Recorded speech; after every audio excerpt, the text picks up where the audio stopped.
Welcome to the Long Take Review, a film podcast with one eye always on the Oscar race.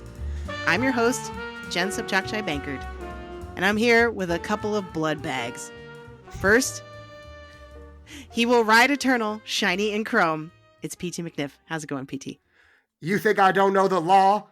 Wasn't it me who wrote it? And I say that this man has broken the law. Right or wrong, we had a deal. And the law says, bust a deal and face the wheel.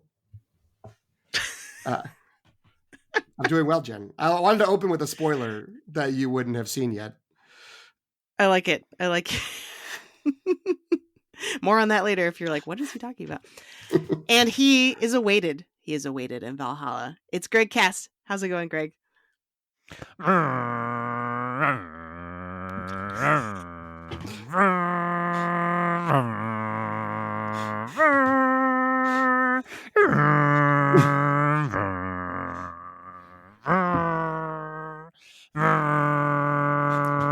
Oh, there's more? Okay. Okay, there we go. I'm good, Jen. How are you? Good. I wasn't sure. I'm like, is he done yet? I don't know, but that's great. I'm doing great. See in the doc where it says mine's long and weird, cut me off? I was waiting for you to cut me off. Well, but then I wasn't expecting it to be a sound. I thought it was going to be a really long quote. I was very confused. Anyway, those were all references to today's retrospective journey through the Mad Max franchise. So Furiosa is days away from its premiere at the Cannes Film Festival. And, it's going to be in theaters a little bit after that. So it is coming. It is whirring down the fairway. The franchise consists of Mad Max, Mad Max 2, The Road Warrior, Mad Max Beyond Thunderdome, and Mad Max Fury Road, all of which are currently streaming on Max. The one Greg wrote the tagline for the one to watch for HBO. I don't know if I can say that with a straight face. Anyway, I've totally messed this up. From the film cast, who always refers to it as Max, the one to watch for HBO. Oh, that is right. That is right. Great. And I will just say, I find that Beyond Thunderdome has a little like Raiders of the Lost Ark, Indiana Jones and the Raiders of the Lost Ark thing going on. It seems to be depending on where you are and what the kind of image is. They sometimes have it. They sometimes if the article's in there or not. Yeah. Interesting. Yeah, I've only seen it without. And the other confusing thing is Mad Max 2 was Mad Max 2, but in America they were like, not enough people cared about Mad Max, so they just called it The Road Warrior. So we're sort of Mad Max 2, The Road Warrior, but I don't know if if that was ever the title, like in any place, Mad Max 2, The Road Warrior. But here we are. Well, regardless, this franchise is going to have a whole new installment next week. Greg says, get your tickets now. Maybe we should have you write this from now on. I'm loving it. I'm really liking this because I'm also like semi-surprised as I'm reading it. Furiosa, you've probably seen the trailer. Anya Taylor-Joy, Chris Hemsworth with a big nose. We're excited. We want to get into it. So this is, this episode is meant to sort of get us excited and preview, but also to look back. It is retrospective to look back on the whole franchise and kind of the context leading up to this new movie. PT, if listeners think we're war machines after listening to this episode, what can they do? While wandering the wasteland, if they need some content on their way to the green place, they're welcome to follow us wherever you get your podcasts, wherever you're listening right now. Why not review and subscribe where you're listening? We are hosted originally. Our home base is Jen's Substack, thelongtake.substack.com. But you can also find us on all the normal places, Spotify, Apple Podcasts, Overcast, YouTube, wherever you want to look. You can also follow us on social media, getting the thing that's getting us closer and closer to the wasteland. You can follow us on Instagram and Threads at The Long Take Review or on Letterboxd at LTR Pod. To be honest, I wasn't sure where you were going with the social media thing, but I like it. I was like, oh, this is different. All right. Thanks, PT. We're going to follow a similar format to when we've done retrospectives before. We did one for Mission Impossible. We did one for Indiana Jones. I'm probably forgetting another one. We did one for Dune. Dune. Yes. Which actually I was thinking a lot about while going through our homework for this episode.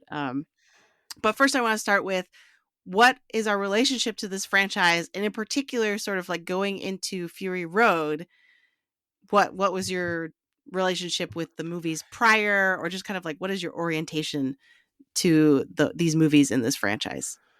Well, maybe we should also know, because I deleted it real quick while you were doing the introduction, the regular movie spoiler part, that we should note we're going to be spoiling all these movies that have already come out, the 4 that already exist. Even for people who are on the show who have not finished all of the movies yet, which, that's fine. That's going to be this is a spoiler for my answer to this question that I'm going to have. It's okay. Yeah, we're at the spoilers run. It's spoilers all the way down. I feel like I'm the biggest Mad Max fan of the 3 of us, but I don't feel like, oh, I'm a big Mad Max guy, because I knew people who, like, it was in their childhood blood to watch The Road Warrior and Beyond Thunderdome. Whereas I saw both of those sometime in college. I remember liking The Road Warrior and being a little bit like, okay, like kind of wandering away from Beyond Thunderdome. I went back and watched all of them, and I had never seen the first one until right before Fury Road was coming out. And did do a rewatch of all of those, and we'll discuss my feelings on it. They have not really changed since then. And then went to see Fury Road. We can get into those specific experiences because that's the one I know we all had history with, and absolutely loved it. I think it's one of the certainly movies of that decade. I think it's still one of the movies of this century. And yeah, it's a movie I keep going back to and having a great time with. So it's very interesting that there is this, classic, or at least, nostalgic trilogy that exists for in a sort of peak culture time. If we think about Star Wars, Indiana Jones, Rocky, like those sort of late 70s through the mid 80s, that you'd have these sort of big franchises. And it's like, well, nothing ever really touches the original movie, except that this one is like, yeah, we have those movies. And then there's this other one that's like way better. And it's just so good that came out later. And it's that, I think, is the like most interesting part of the Mad Max franchise from a sort of just meta perspective of being a moviegoer, in addition to just really liking that movie. So, Greg, how about you? What's your Mad Max tale? So the biggest hole in my personal movie viewership is like 80s action movies. I guess I am sexist when I say I blame my dad. My dad worked so much when I was little, he like didn't show me action movies. So I'm forever hanging out usually with my guy friends, and they're like, yeah, it's like in Die Hard. I'm like, oh, I had never seen Die Hard till like a year ago. And things like that just were misses for me. So I missed the original Mad Max trilogy altogether.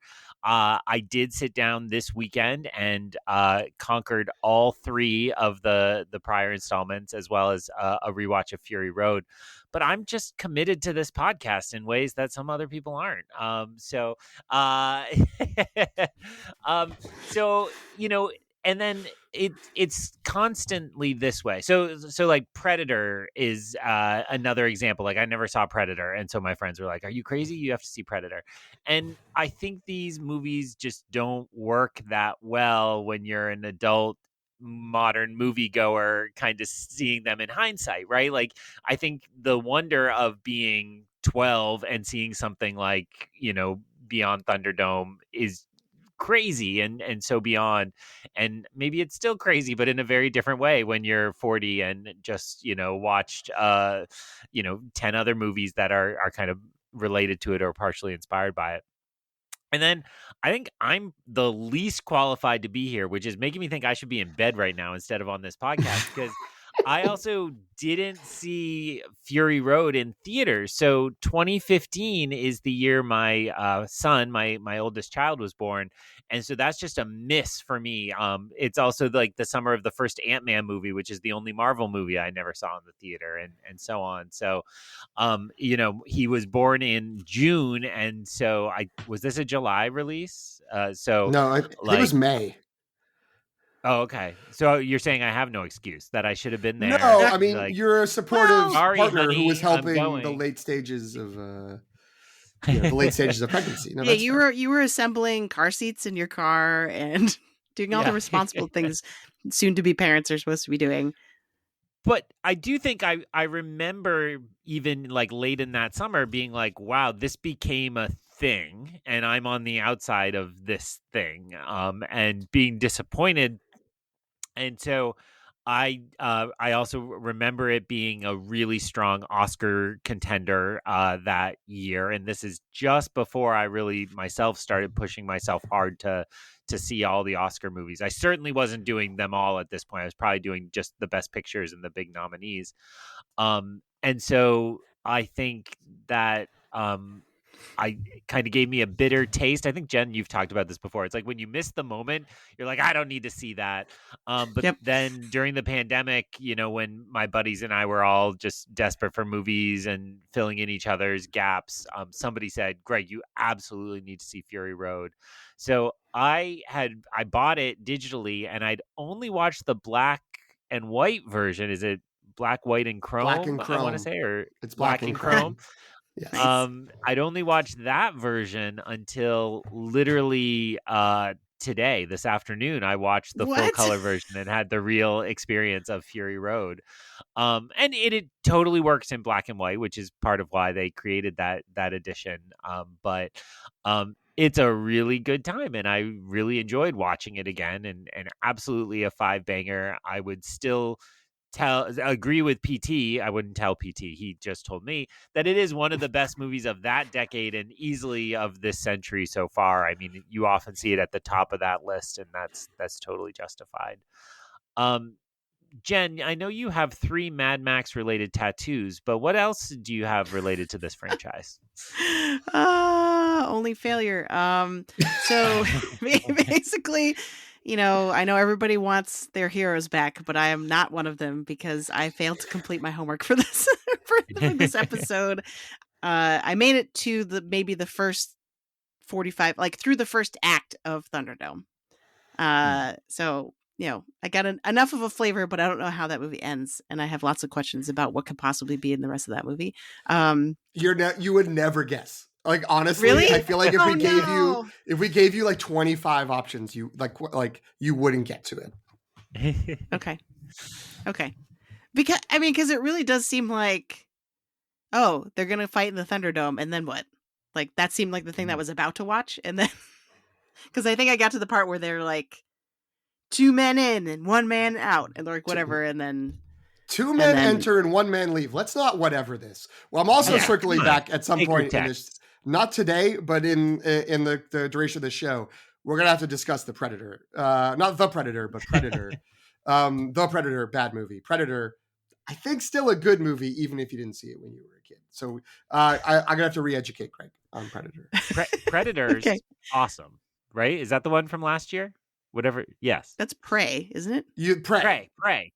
Predators was awesome. Adrian Brody. That one's okay. Prey was awesome, and Predator's awesome. Those two are a nice duo, and the rest can go away.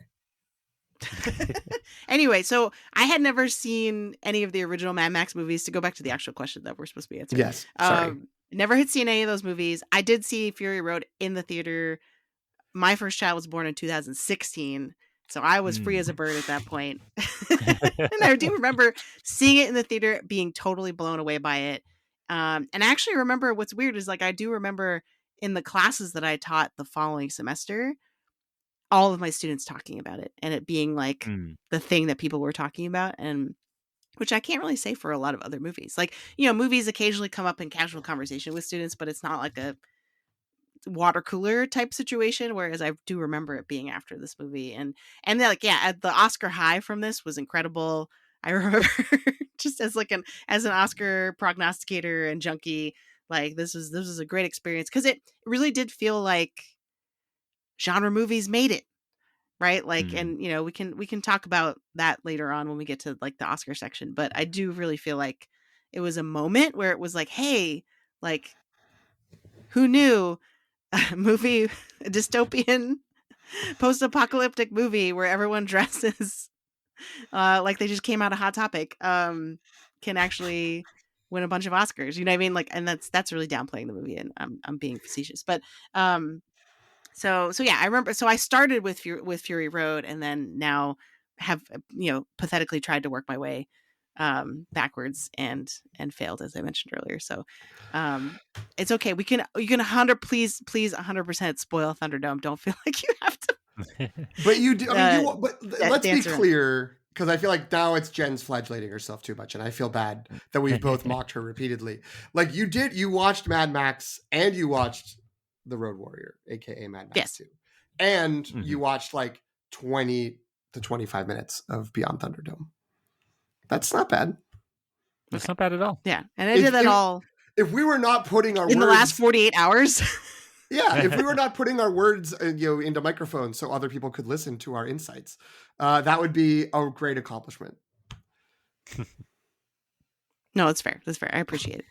Oh, I thought that was the end of the episode. So we were like, that's our sign off. So, I was about to be like, let's fire up Thunderdome. I can finish watching it right now. We could do a watch along. Live watch? I think we could actually do this podcast and let the rest of Beyond Thunder. Well, we'd have to really pay attention to the Thunderdome fight. And then after that, we could do the whole episode and then check back in for the while final, it's just playing in the background. Well, and then check back in for the final 15 minutes. I see. Okay. So, we all have varying levels of engagement with the franchise, as everyone has actually said. They've sort of couched their comments in like, I don't know if I'm not from I really like these, but I'm not a Mad Max guy, to like, I only just saw these and just barely. So what is appealing about this franchise? What do we like about these movies? Or is it only Fury Road? Because it kind of sounds like Greg can take or leave these other movies. I mean, yeah, I guess as someone who definitely strongly likes at least one of the other ones and has a good time with the other two, it's for the one, the concept of the wasteland. Like if we think of like a post-apocalyptic wasteland, when like most of like society thinks about that, they're picturing the Road Warrior. And now by extension, Fury Road. Like the iconography, the sort of these weird like cars that are like built up on top of themselves and people sort of cobbling together different like armor, but it's really like it's football pads and hockey pads and, just like pieces of metal tied to themselves.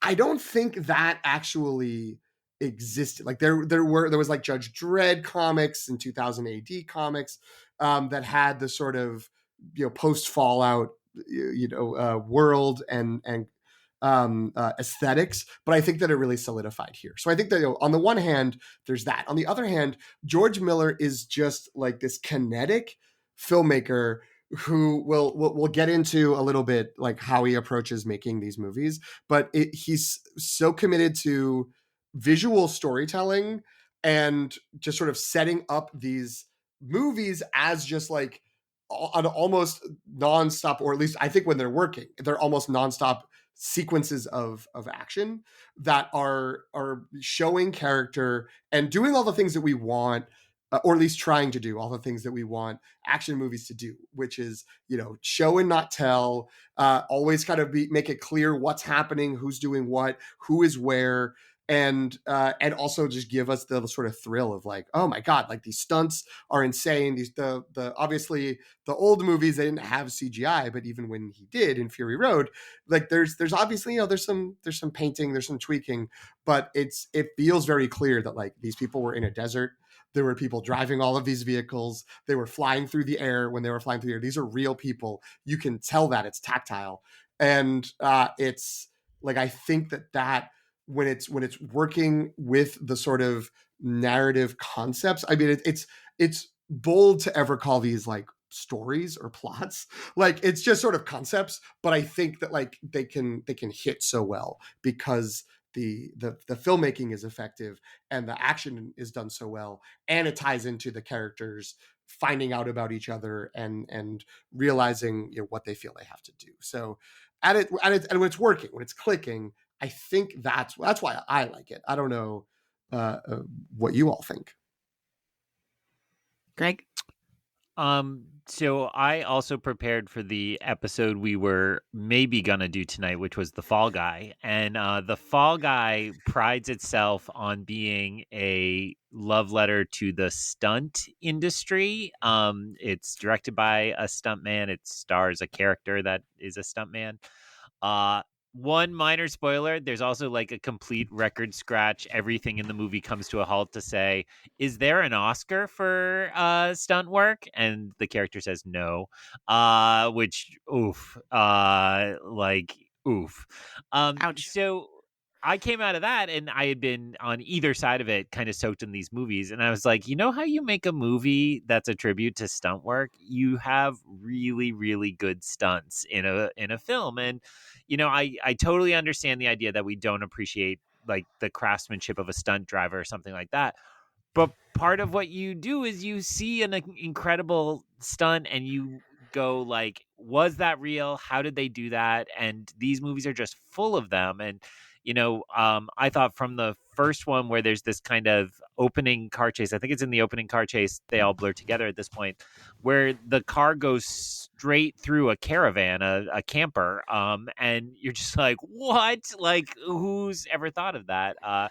Although I did also watch Twister with the family this weekend, and the truck does go through the house in Twister, so maybe Twister ripped it off eventually. But like from this kind of pretty small scale set of like really good stunt driving stunts in the first one, which is surprisingly pedestrian. It's futuristic, but kind of not very much so. And then you get to Fury Road, and my absolute favorite part of that is the guys on the long bendy poles who just waver back and forth and come kind of landing in, sometimes grab a Zoe Kravitz here or a different character there and just yank them off and bend back out of the frame. And that's a stunt where I'm just like, holy cow, how did they do that? That is so amazing. And like, joking aside, you're like, that is actually Zoe Kravitz. Like, it's not faked. Like, she is being yanked away. And that means there are visible stunt people and a huge stunt team that is invisibly making sure these stunts are done safely and in a way that kind of shocks and amazes you. So that's what kept me hitting the yes, I will take your suggestion, HBO Max, and watch the next one all weekend long, because it was so much fun to see all of that. And then I think my opening quote made quite clear that I'm also a fan of the sound design, which is just a big part of this. And not as the filmmaker intended, I'm sure. I listened to Fury Road. I had on my giant television, but playing in my AirPods this evening while the kids are asleep, and it was like incredible to have it kind of cranked in this very loud way, just like in my ears. I'm becoming a convert to doing this because I don't have great stereo system on my TV, so like my AirPods actually kind of create the sound environment in a cool way. But it's just incredible. And, PT said a lot about show, don't tell. And it's like, and the sound is a key part of that. Like you're just in it and you feel the intensity, whether or not there are drummers and a guitar player on a moving vehicle. This time watching Fury Road, I was particularly, to your point about the sound, I was particularly reminded how fun it is that anytime they're trying to establish, like, this is how far away the Immortan Joe party is, it's how quiet or how loud that guitar player is. Like, and some, there's that one shot where they like show the whole huge scope of the three different like tribes converging on the war rig, and they zoom over them, and they zoom over to Morton Joe, and you just hear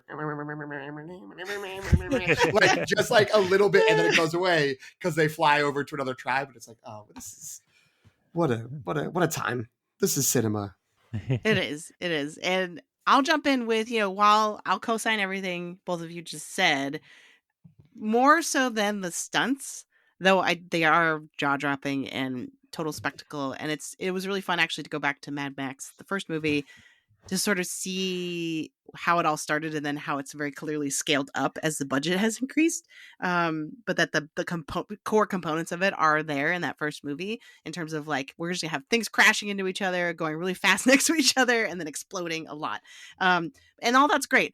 But for me, the biggest draw, I think, for these movies is George Miller's sort of like dystopian vision and kind of his very, there must be a better word than just weird, but he has some like really quirky sensibilities in this vision that I just like really appreciate, because I feel like I can't point to anything else that quite has the same, because I feel like watching these movies, I kept thinking, George Miller, you crazy son of a gun.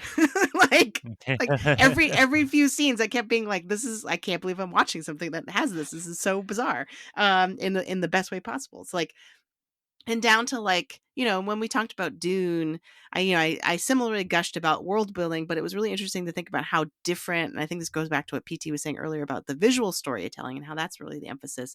With Dune, it's like I learn everything about the world from people talking to each other about it.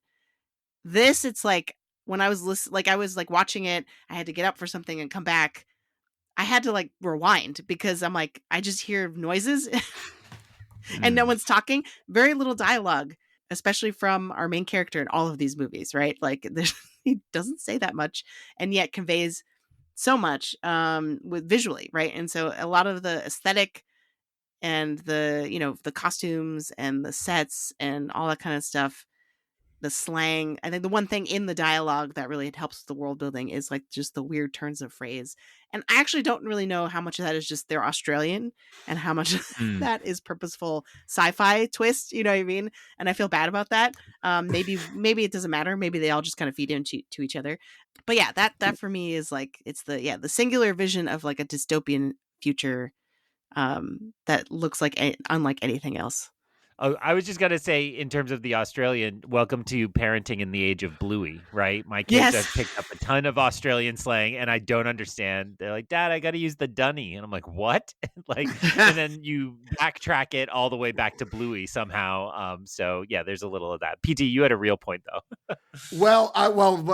Because you brought that up, I will say. I saw today reading the Wikipedia pages when the first Mad Max movie was released in America, like a year after it came out in Australia. They overdubbed all the characters with American actors, and I think that if there were any choices that were, this is actually like supposed to be kind of a near dystopian futuristic slang, the American people were like, it's just weird Australian. So instead of oi, just say hi. And they did all these like those replacements for it. But no, the point I was going to make was that I think that weird vision of the future, I think also has aged really well, because it's all about how we overuse the resources that exist in the world, and we never got around to thinking about alternatives to oil and gas. And so then, like, when there's an atomic war over oil and gas, we're all just stuck in these, with the main powers being these tribes just fighting over gas to keep their cars going so they can keep driving around looking for more gas. And that like makes a lot of sense. And then you get to Fury Road, and lovely George Miller like has grown and aged, and he's also just like, what if I add feminism to that as well? And like, I want to also think about that and put that into the equation. And it's just like, I think that's helping carry these movies forward. Like, I think there's maybe there's some other vision of the future that could have been in a cool action movie with great stunts and amazing design that wouldn't feel as resonant, because it doesn't continue to be a fear, if not a growing fear, over the last 35 years. And I did appreciate how I can now having watched some of the earlier movies, I can now see how it's the same messaging or the same issues, but the emphasis on the actual resource shifts slightly, because I was like, oh, in 1979 when the first Mad Max came out, like there was a lot going on in the world with like oil and wars over oil and stuff like that, right? Whereas now it's more sort of the ecological devastation, and maybe I'm biased because I live in California, but like concerns about water, right? And that to me, I associate obviously the stuff with gas and stuff like, and it is still very much there, but I do feel like the main thrust in terms of the conflict in Fury Road is over the water, right? And so I was like, oh, George Miller, you've evolved with the Well, times. and supermodels. We don't have enough supermodels to go around, so we have to fight over. I mean, I do have some questions because PT mentioned feminism. I'm like, have just coming off watching the earlier movies. I'm like, well, let's talk about that because there's some interesting things happening in these movies from that perspective. True. I think that is worth discussing. Yeah. Well, like, so the thing that stuck out to me, I guess we're just doing it now. The thing that really, and this actually moves us into my last question for this section, which was about sort of overarching themes or like what over across all of these films, what do we feel like George Miller is trying to like work through, or like what can we trace across all these movies, like that kind of question of like how do we look at the whole franchise. And I feel like in terms of the feminism thing, there is an evolution because I do feel like there are seeds planted for a movie like Fury Road and now Furiosa, right, which is even more arguably more of a direct focus on the female character. There are characters that are technically strong female characters in these early movies, but then there's also a lot of like rape and abuse and like and voyeurism about that. That's the thing that gets me is like in the opening of the first Mad Max movie is that one cop or the what are they called, like bronzes, right? Like that's the slang for cops, right?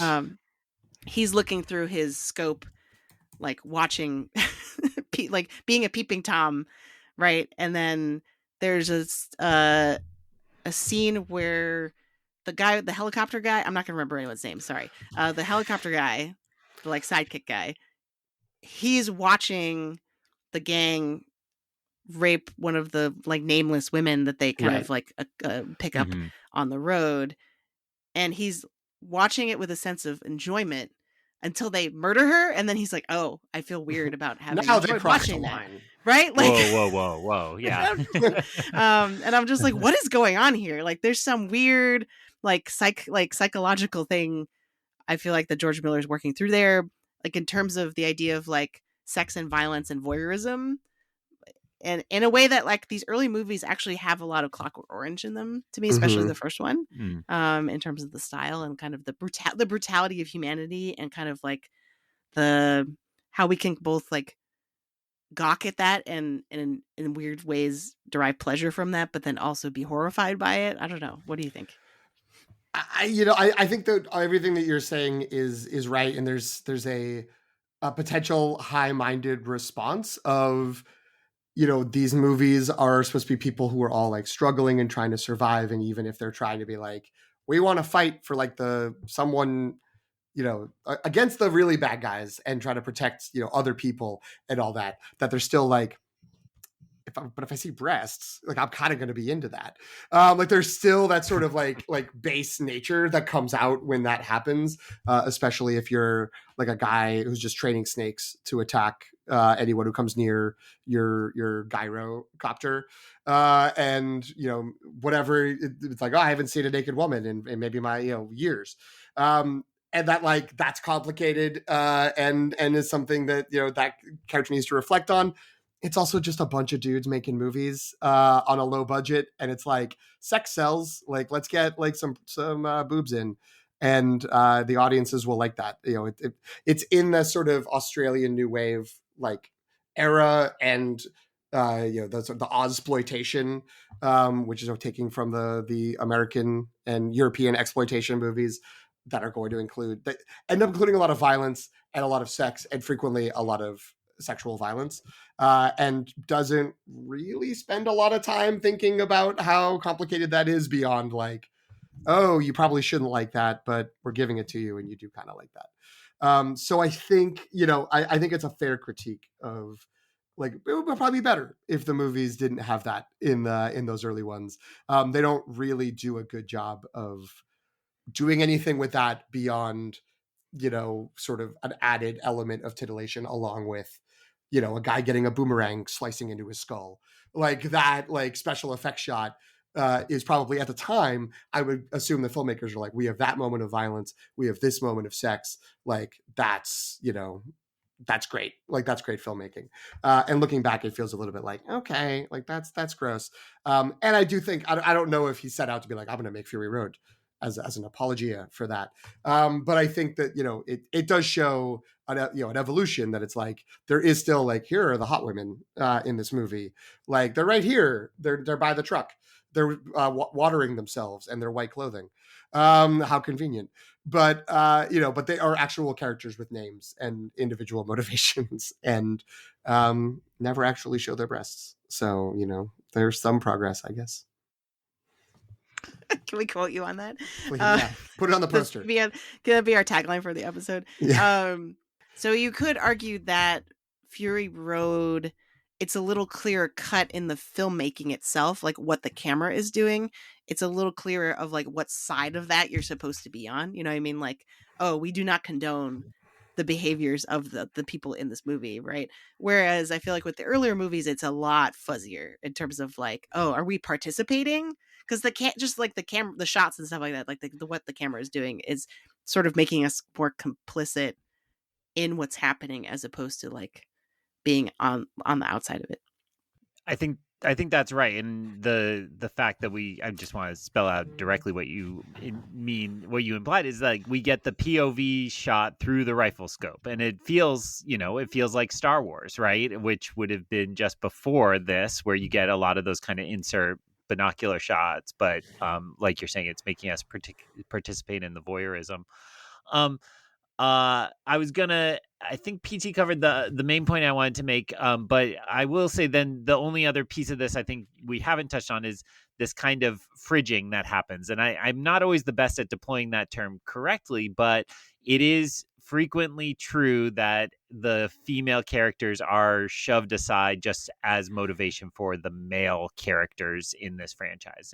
And I think to be a proper fridging, the women need absolutely no characterization. So I don't think that is exactly fair for some of these characters. So I'm, of course, thinking particularly of his love interest in the first film, right? She's not just there to die like we see so often in this type of franchise. She's built up a little bit more, and we understand they have a pretty good dynamic at times before this. And it definitely has that I'm one day away from retirement, right? Like we're running off together to be happy forever. So that is clearly not going to happen. But so I'm condemning it for that. But then when she is actually killed, it's not gratuitous, right? Like I do think George Miller's does pull back, and while PT is right that there is something like the boomerang or kind of each of these has a really gross kill, I feel like along the way at some point, that is never a part of the kind of sexism we're talking about. It's like, again, there's the line perhaps. I guess that woman is shot who is being raped in the opening of the second film, but it's not, super gross out kind of violence or things like that. So I guess where I personally land, I will say not a clean record by any means, but certainly not the worst offender from the late 70s and 80s. And fair. I think I still get stuck on the fact that between Beyond Thunderdome and Fury Road, he goes off and makes Babe and Happy Feet, and it's like so bizarre and weird to think about, but it's like something in him mellowed, I feel like, in that time. And if nothing else, he and his producers can read culture and know, like, PT's right, it's still a little gratuitous when the incredibly beautiful supermodels are cleaning off, but they are covered, and it's kind of alluring in its own way because they stay covered. And then also now I got distracted thinking about the cleaning scene. But you can't fault this for being misogynist when you get a character like Furiosa carrying the movie, right? It's like, for all its sins in the one category, you're like, but this is the kind of character we don't get, and that is kind of truly feminist, badass, and you have to celebrate it too. I'd sort of like to think of it as like you can see the seeds of Furiosa as a character planted in these earlier movies. You know what I mean? Because there are hints of, especially in the first movie, that character that you're talking about. She has her own scene where she's fighting the gang, right? And like she has her own confrontation. Max is not even there. And so I feel like, yeah, between that and then there's in Road Warrior, there's the character who is, I think, much more underwritten by comparison. But the sort of like it's the female character who says like, I just want to say, I what I thought about you, I was wrong, right? Like, I believe her character's name is Warrior Woman. Okay, there we go. That's good. Although, all the characters in that, like little citadel or whatever, not citadel, but it's in that little enclave, except for maybe like the guy in charge. I don't think any of them have names. They're all just the descriptions of what they do, like the driver and the, Nice. the medical guy. Which, I mean, you could argue that makes it a lot more. If that's on purpose, it's a lot more allegorical that way, I guess. Sure. But it might not be on purpose. But yeah, so I feel like I like to think of it as a continuum where he's like working towards, like he has to make these other movies in order to be able to create Furiosa as a character. I do need to add Auntie, who you have not seen much of, Jen, in Beyond Thunderdome, but Tina Turner, who's the main antagonist, but also like never comes across as like evil, or more evil, I guess, than anybody else who's in charge of things. Like, is a strong character who it seems another step on that journey. I'm just adding that, not Furiosa level, but is another character that's given right more depth, more background, more to her than certainly Warrior Woman. Are there other things that you kind of noticed as watching these earlier movies that you could sort of trace or connect to Fury Road? Sure. I want to add, I've got a ton of behind the scenes stuff for Fury Road that I'm not going to squeeze all of it in at one point, because Greg's already tired. I could tell. It's after midnight where he is. We're really pushing him. But I will note, in terms of the sort of dealing with the gender issues of things, one of the things that George Miller did once they were on set, and I think especially when it was clear there were going to be windows of time when the brides, the 5 women supermodels, it feels dismissive to just refer to them as supermodels, but they're the wives of Immortan Joe, who are being ushered out. He brought in Eve Ensler, who wrote the Vagina Monologues, who was working with groups in Congo who were working with women dealing with sexual violence, to come and speak with them, with the actresses, to be like, oh, like, what do you know about sex trafficking? And like, here's things that I know, and here's things from like my approach and my experience, and then had them do like theater workshops, like really, partially from her Vagina Monologues experience and partially from her work with sexual violence victims, to sort of give them like stuff to ground them. And like, actually, like, not a lot of that is like said or discussed, but is like, they were all like, this was great to like give us, clear indications and guidance for our character and background. So it's to that level. He's bringing in the Vagina Monologues woman to like talk to the women. I don't think that happens with the Warrior Woman back in the day. The other thing I will say is a quote from cultural critic and an analyst, also a podcaster, Jamel Bowie, from the New York Times, and also from the Unclear and Present Danger podcast, who I saw a thing that he wrote on social media when he did a Fury Road rewatch, I think sometime during the pandemic. And what he said was, my preferred way of understanding the Mad Max franchise is as something akin to The Legend of Zelda. Each entry tells essentially the same story with the same elements, but put together in different ways each time. And the Max films almost make this explicit, with The Road Warrior and Beyond Thunderdome framed as the recollections of an older version of one of the characters in the movie. So there's a legend, and it's Max, and different people like interact with him and then tell that legend in different ways. And so it was easy to feel like, the last couple times I watched Fury Road with distance from the original 3 movies, to sort of be like, yeah, this was like a reset. This was kind of like whatever, like they were bringing it back and all of it. But when you look at it from that perspective, it does feel like all the pieces are there. Like, every mention he has of his backstory connects with the earlier movies. There's some actual physical things between his car and his jacket and the music box that I think Zoe Kravitz spins at one point. That's from two. That's from Mad Max 2.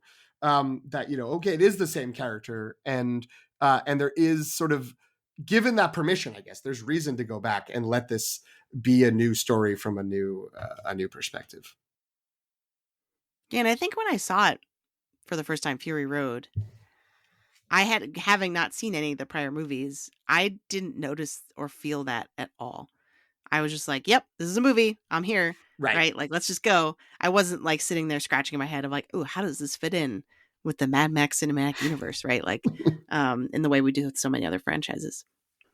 Well, I'm not intending to say the opposite of at least where PT started that comment. I think you landed more where I am at the end. I was shocked watching this that it is a kind of clear progression.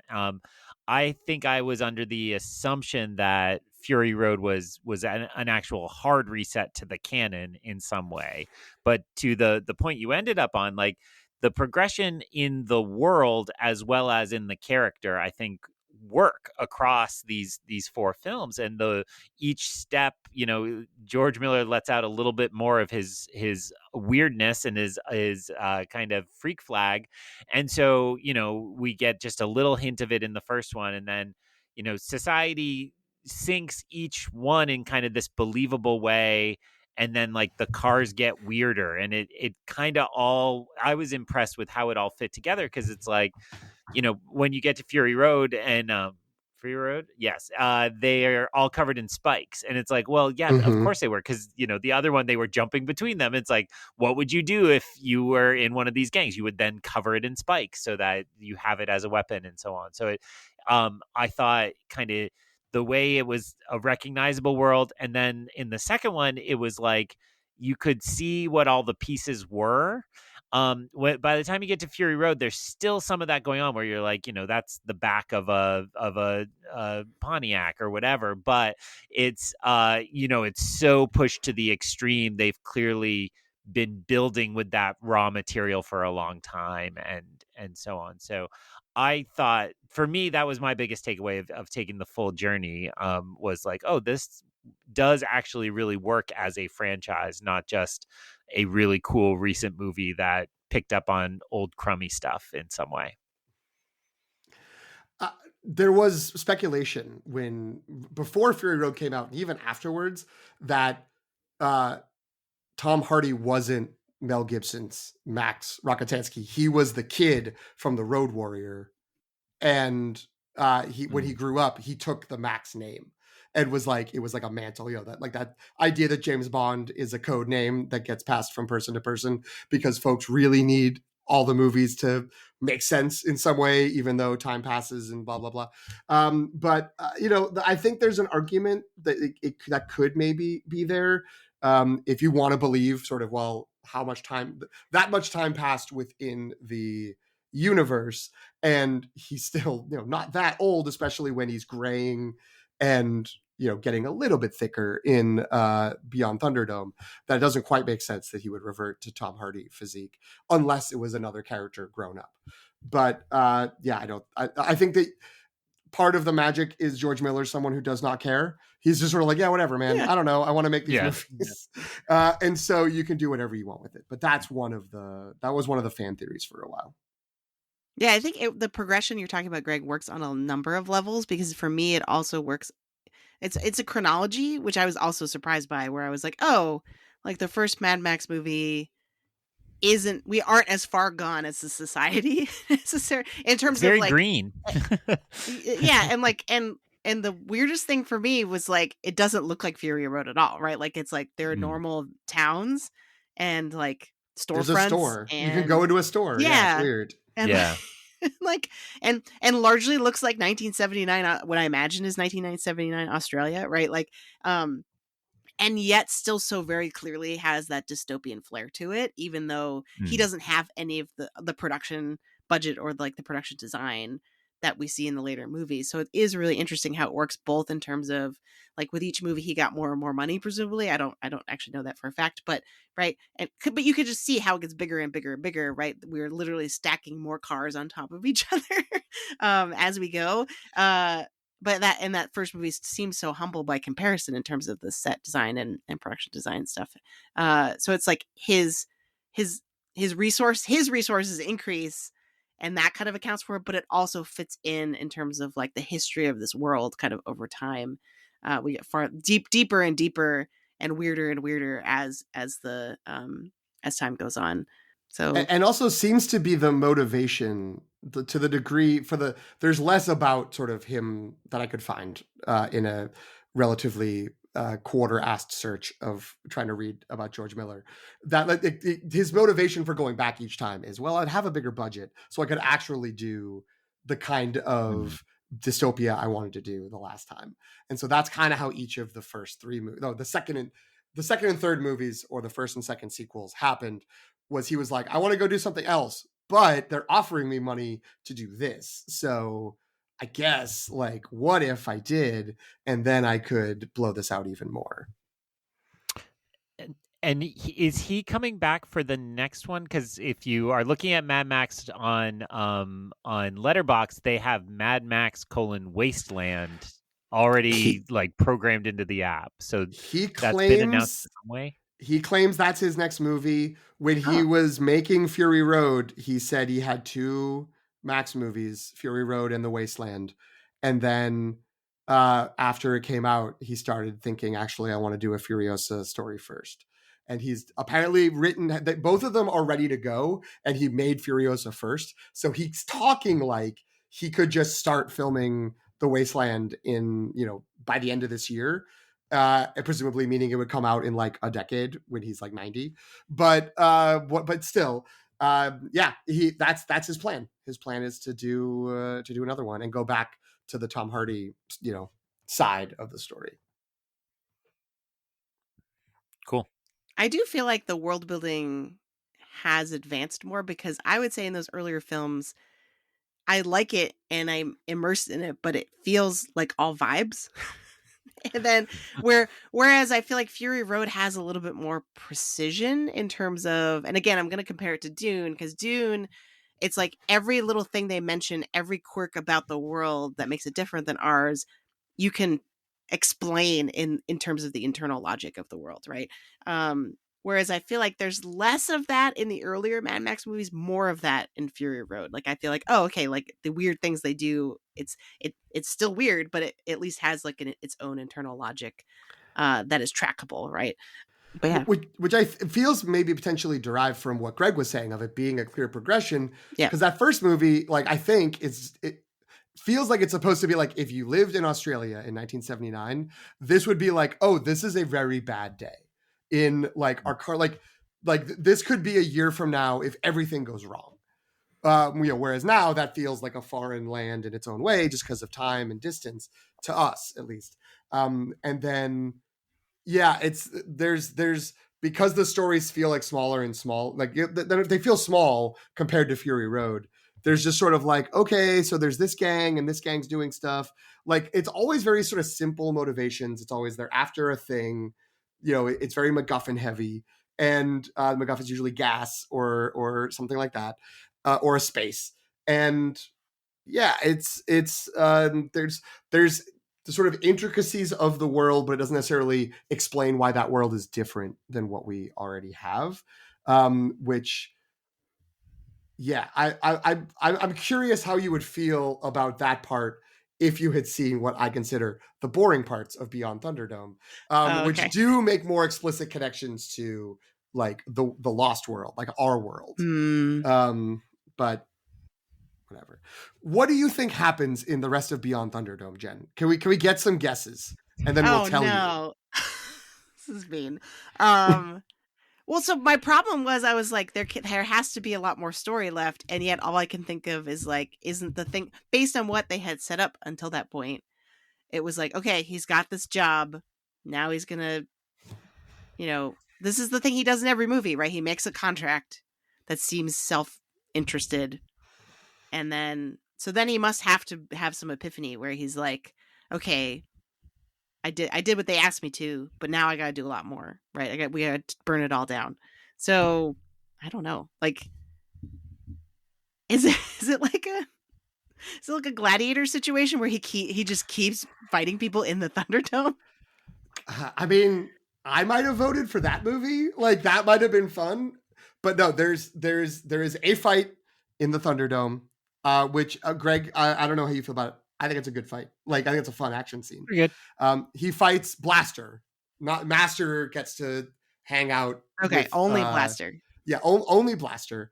And then he wins the fight against Blaster, but then refuses to kill him because, like other characters in this saga, he's like developmentally disabled. And he realizes that the mask comes off and he realizes, oh, this is like someone who's functionally a child. And he's like, I'm not killing him.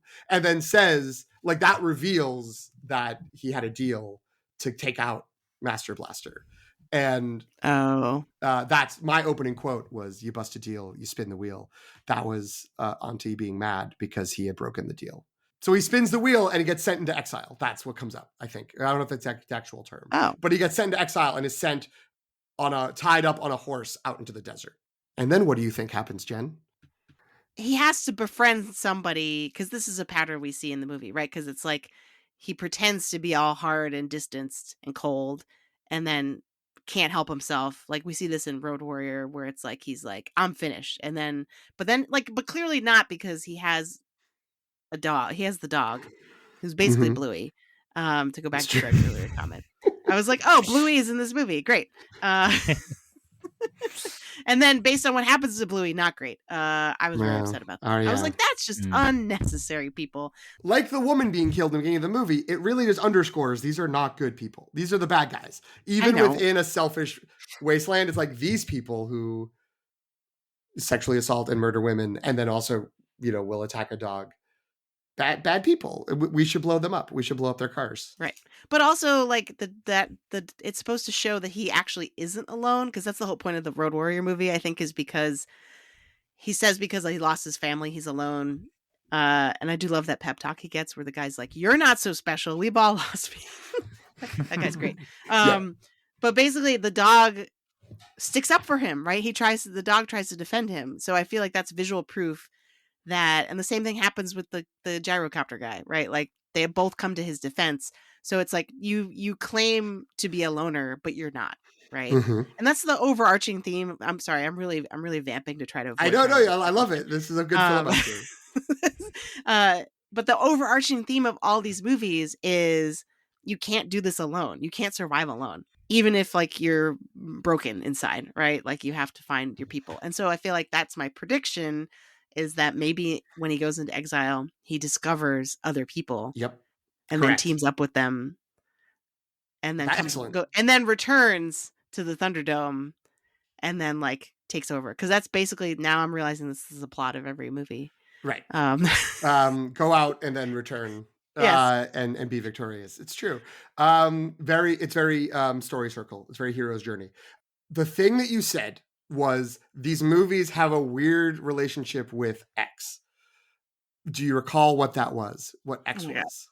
Because it wasn't women. We already talked about the women part. Yeah. I don't remember. This is terrible. No, Temple of Doom. Think of Temple of Doom. Temple of Doom. Yeah. Sound clip. And he befriends a giant tribe of children, of course. And it's children. Oh, you children did. Is the oh, I did say that. I did say that earlier today. It's a Lost Boys tribe of children who, instead of Never Neverland, talk about Tomorrowland, which is what they think the old cities used to be like, and that they can get back to. They're the descendants of the people who survived a plane that crashed when the bomb fell. And they think that Max is the captain of the plane who has returned to lead them to a city, to live in a regular city. And they have like, the leader is like the oldest kid who's like 20. And she just has this like, she gives like a talk that is like, here's what life used to be like on the world. And all the kids have, it's like a call and response. All the kids have this like ritualistic response about it. And it's all the sort of, like all the words are a little off because it's like they're like a couple generations away. It's their mythology, right? Like it's been, And so they're in an oasis in the desert that he is like happens upon or gets to. And he's like, never leave here. This is great. No one knows this is here. You should not do it. And people are like, no, because you're here, we know there's other people. And they go to leave. And he's like, that's the trigger of him being like, okay, we all have to go because they're going to go to the Tina Turner town, Barter town. And we have to go and, try to save them. Make sure bad things don't happen to them. Right. Okay. So yeah, now I recall I did say this movie has strange relationship with children because they appear in every movie. I can't handle movies with child endangerment anymore after becoming a parent myself. Sure. It's rough. It's rough out here for us. And yet you liked Phantom Menace. Unbelievable. No, and I know you also like Revenge of the Sith, a movie that explicitly has a scene of child slaughter. Oh no. Your Honor. But the thing I couldn't shake from the first Mad Max movie was the shot of the shoe. Yep. And the doll head rolling across the road. And first of all, like, that's brilliant. Because it just tells you all you need to know without showing you. For a movie that it has very graphic things in it is like an interesting choice. That there are certain key moments of restraint. But yeah, I don't know. It's something. Yeah, there's something about children, and we're gonna see it in Furiosa, I think, right? Because we have a whole stretch of the movie, presumably based on the trailer, where we see Furiosa as a child, right? That clip, the clip that we keep seeing over and again, Furiosa, they've taken Furiosa, right? Like, so presumably there's a lot more children to come.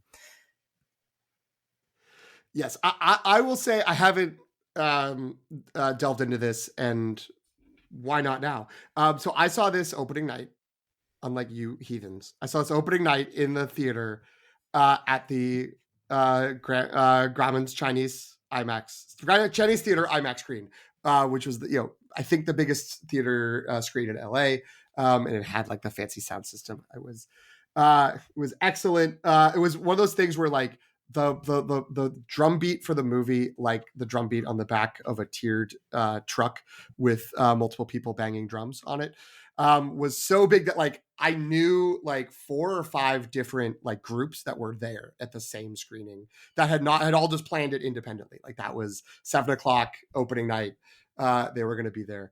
And it was, as you speculated, Greg, I can assure you it's correct. Seeing this on a huge screen with a like jacked up sound system, absolutely incredible. The moment at the sort of, I checked today, it's at the 30-minute mark, which is they've disappeared into the sandstorm, and Max has just stopped Nux the war boy from jamming the flare into the gasoline in the car to make it a bomb, and the car flips and they both flip out of the car, and the flare, we just follow the flare and it like lands on the ground and the truck's driving away and the flare just like goes out and the screen is dark for like 2 seconds. The whole theater exhaled. Like you could tell everybody had been holding their breath for like 15 minutes. And then there was like a wave of giggles of everyone just like giddily enjoying that. Like, I can't believe I'm seeing this. Like, this is incredible. That's awesome. That said, not everybody had a good time because a friend of mine, who I won't name, because she didn't like Fury Road. And, we don't want to put that on the public record. But didn't like Fury Road, doesn't like these kind of movies, but had heard in the lead up that this was like, had this strong feminist streak. So she was like, this is going to be a movie I may actually like. So I'll go with my husband and some other people to see this. She was 8.5 months pregnant. You may recall in Fury Road, there is a scene where a dead baby is cut from the body of a dead woman in Fury Road. And she, like, when I saw her after the movie, she was still queasy. Like an hour after that scene, she was like, I didn't like this movie. I did not care for this. So I think that speaks to what you're saying about both the sort of presence of children, the endangerment of children, and the sort of ways in which that can really mess people up. Because they're innocent, but also feral. Like, it's just, it's interesting. I don't know. You could write a whole paper on it. And they're perfect. They're perfect in every way. Maybe this is a stupid point. It's the middle of the night, so bear with me, audience. But what I really enjoy about this kind of thing that has been traced in this conversation so far is the society presented in the film is all about what remains when you strip more and more away from these people. And, we've used the word feral, we've used the word primal, and that is what you witness in these characters. And I think what a number of these reactions we're sharing have pointed out is that is what you experience in the audience, right? That when you are watching something with this level, that reaction, PT, that you just related, that is striking at the deepest part of what it means to be a human and a human about to give birth. And Jen, your insight about the shoe rolling, right? It's like those things strike at this kind of core emotion set that is beyond our conscious selves. And so when you, and it's stupid. I'm sorry, again, middle of the night, but like, what does like a crazy car revving dudes jumping off the side get to, except like something deep inside you that's like danger sense and anxiety and all that kind of enthusiasm. So when PT's relating that everybody exhales, it's like, yeah, the film is achieving what it's achieving at such a level that you are, there's a theory in storytelling called mirror neurons. It's triggering your mirror neurons, right? Which is that, if you see somebody sneeze in a movie, you sneeze, and it's because your brain actually does this. So when somebody's sad in a movie, the mirror neurons lock in your brain, and they've tracked this using MRIs, that it's the exact same part of your brain that is activated as if you were actually sad, or whichever, fill in the emotion. And the fact that this film series is able to achieve that at such a like basic level, it's, I think, speaks to why they become universally popular, right?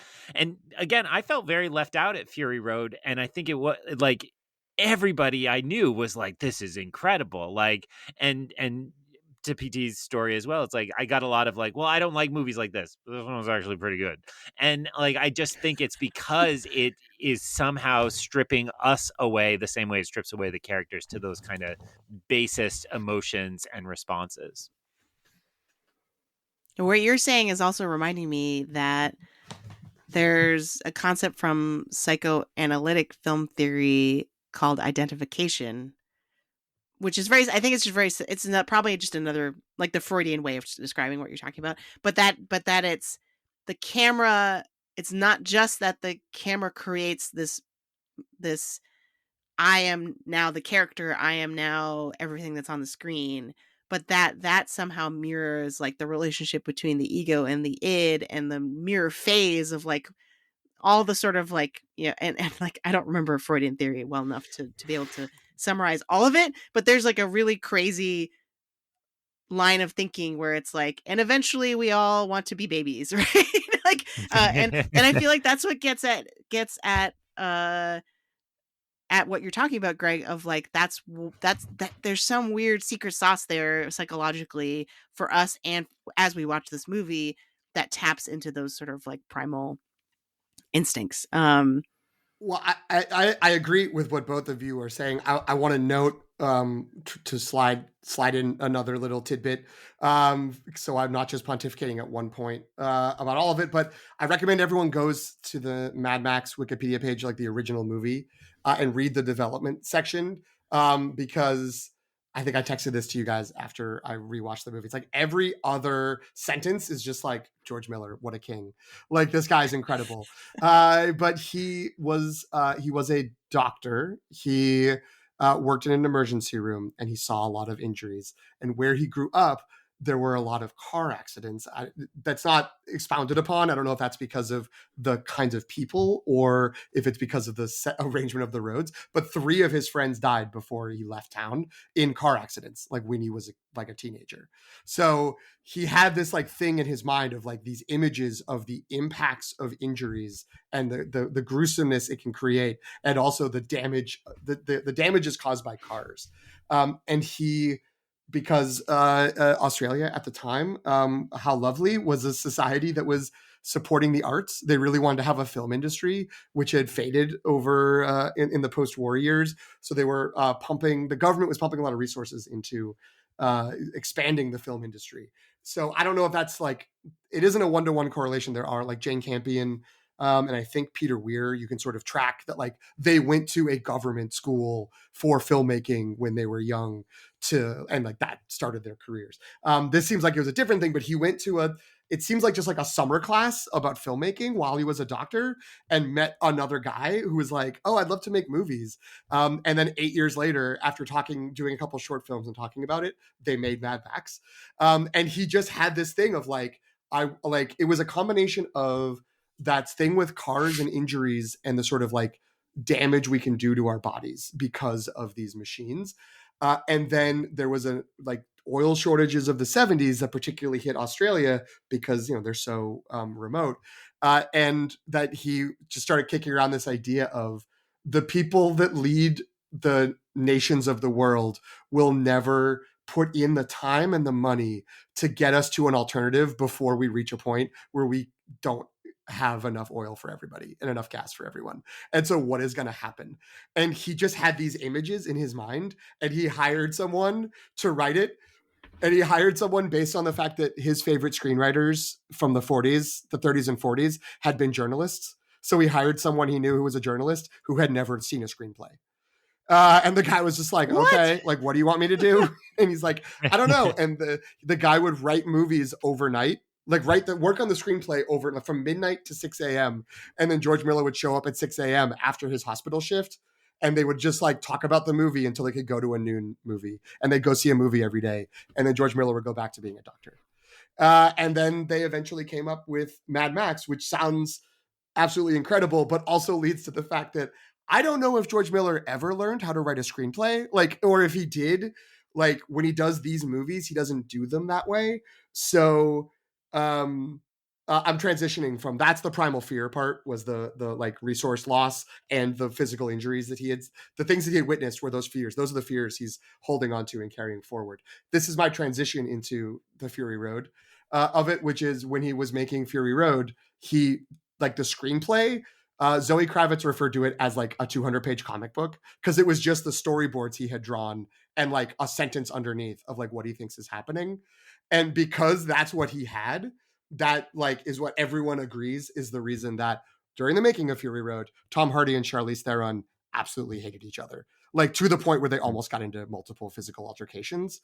And it was because Tom Hardy kept being like, I don't know what you want me to do because I don't have a script. I don't have my motivation.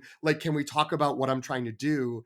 And George Miller is like, yeah, I have to coordinate with 150 people to make sure no one dies during this shot. So I don't have time to do that. But why don't you just do what it says in the one line underneath the picture that I drew for you?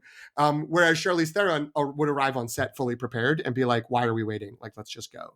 And it apparently really built up to someone had to be brought in to exist between a new producer had to come in to be a wow. Not even a mediator, but just a liaison between the two of them.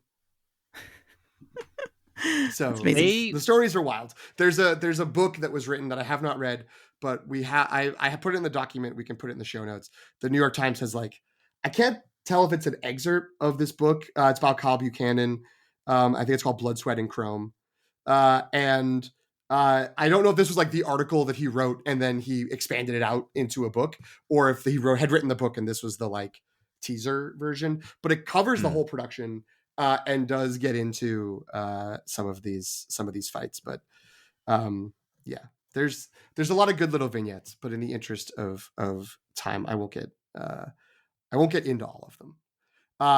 But I will note that I will note one more thing, which is that George Miller spent a decade thinking about maybe I'll do a Mad Max movie, but I don't know what it would be.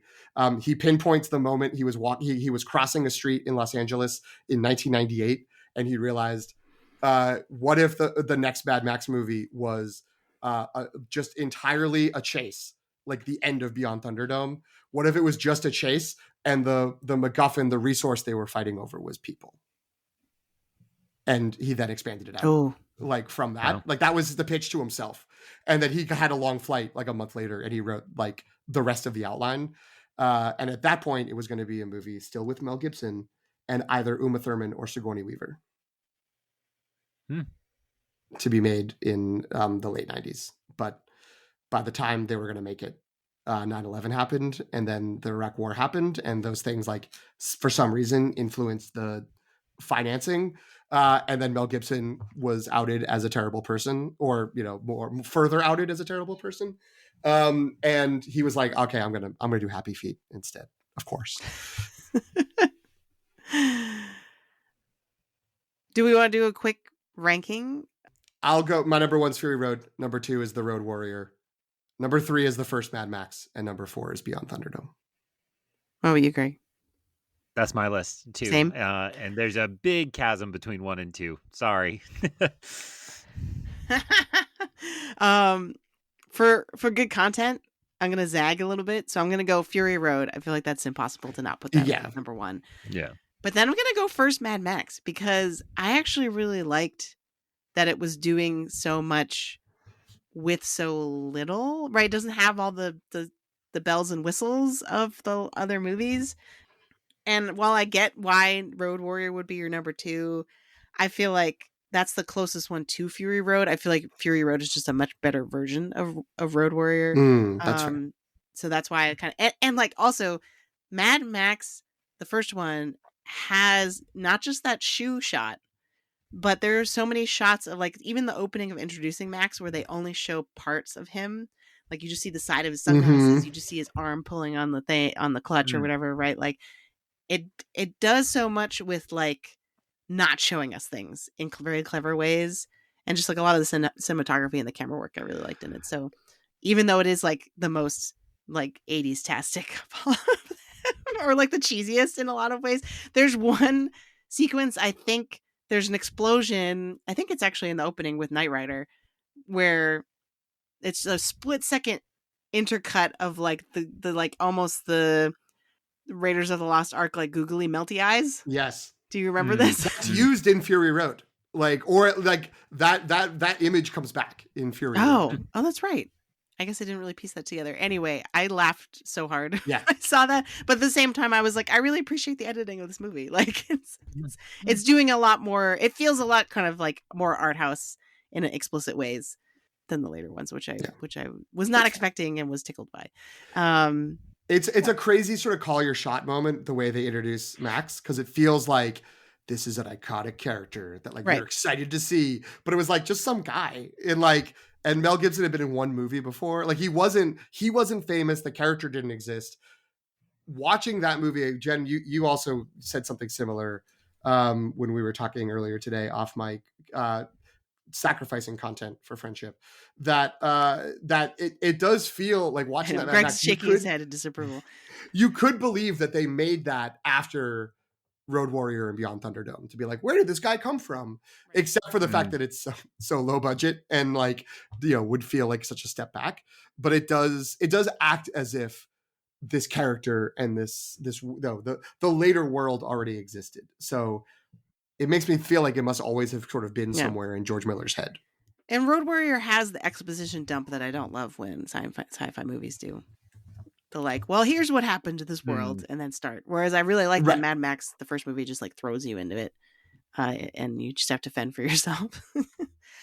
All right, so I have only one question for Oscars watch, because Fury Road really cleaned up at the Oscars the year that it was competing, and no other Mad Max movie had gotten anything, right? So PT speculated, maybe the Tina Turner movie got a nomination. No, it only got Golden Globe and Grammy nominations. It didn't make it into Oscars. So I thought a song had gotten through, but apparently that was wrong. I specifically checked for that because yes, you had mentioned it.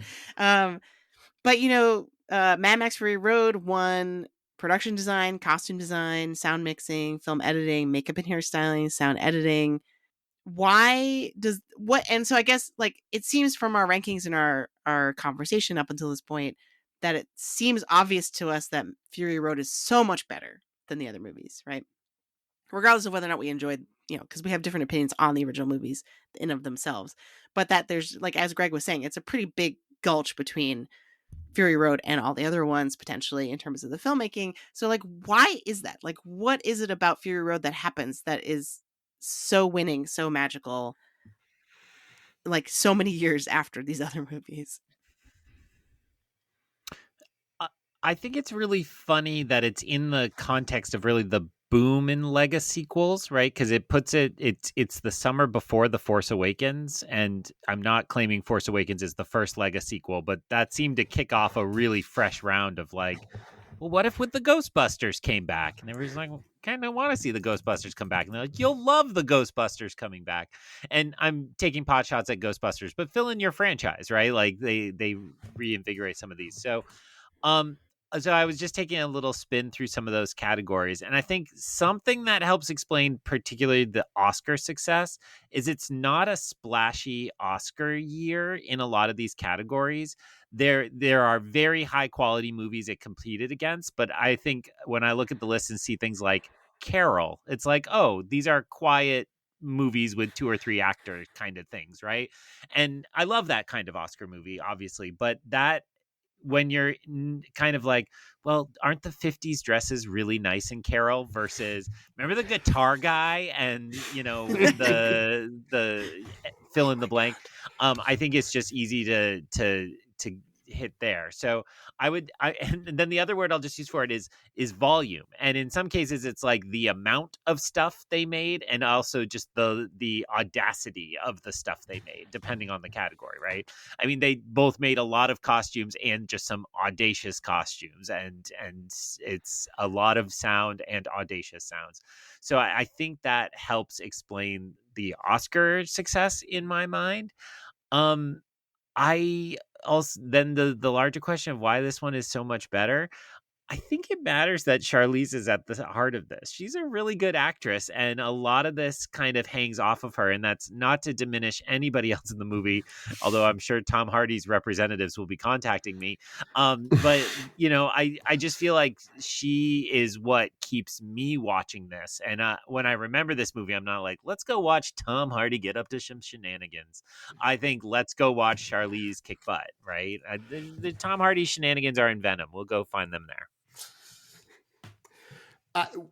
According to the original like designs, Furiosa was also going to have like really long like waist length hair, and Charlize is the one who's like, that doesn't make any sense because she's always manipulating gears and equipment, so I have to shave my head, and I also should have like paint on the top. Like she designed the look of Furiosa, like that was her idea. So in addition to her performance, in addition to her charisma and placement in the middle of the movie, I think she also came up with like some of the most iconic components of the visual of the character that everyone attached to. And I think if it didn't have that visual, it might not have resonated quite as much. I think Greg did a really good job of breaking down the sort of context of the year. Thinking back, I start to remember like, right, in 2015, like it seemed like legacy sequels could be a good idea. We had Fury Road, we had The Force Awakens, we had Creed, and those were like 3 movies that everyone was like, wow, like what a great job going back to this thing and like really digging up like what we had cared about and finding like setting us up at least to move forward in an interesting way. And it turns out not everyone could do that, but that's another story for another day. The one thing I will add is that I only kind of like the link will be in the show notes. If you have access to the New York Times, read that Kyle Buchanan piece. The film, the process of making this movie was crazy. It was really prolonged. Again, like it started in 1998. It came out in 2015. They got to within 3 days of filming it one year and had to call it off because they were going to film in the same desert in Australia. They had done the Road Warrior and Beyond Thunderdome, and it rained so much that it flowered. And they were like, well, we can't film this now. And so they had to wait a year, and then the flowers never went away. So they had to move everything to Africa and film it in Africa. And so it was this thing for a while of like this disaster in the making. And I think there's a real kind of Oscar reward if you have this long, arduous development process that ends up making a movie people like. So I think like Titanic and Avatar are 2 like examples I always kind of think of, where it was like before those came out, it was like James Cameron has lost it. He's out of his mind. Like this isn't going to work. And then it comes out and it works. And people are like, well, flowers, like kudos, here you go. We got to do it. And so I think George Miller kind of got that treatment as well. Like that was part of the sort of magic of it suddenly coming together where it's like, yeah, it's got to win all these below the line awards, because it feels like The Revenant was the one that took cinematography and seemed like it might be the movie that could like muscle it out. Maybe The Martian, but it was like, I don't think people were as excited about either of those movies. And yeah, like it'll be very interesting, as we have sort of discussed in our Dune 2 discussion, Dune Part 2, that now there's going to be the sort of the six below the line wins for that coming off of Dune, and the six below the line wins coming off of Fury Road. That what's going to happen with Dune Part 2 versus Furiosa in this upcoming year. Bloodbath. One's going to run each other. One's going to run the other off the road. Or are they going to split the baby? Like we really don't know. Jen, on the night, did you ever think it was possible? Like maybe this was me hope casting at the time.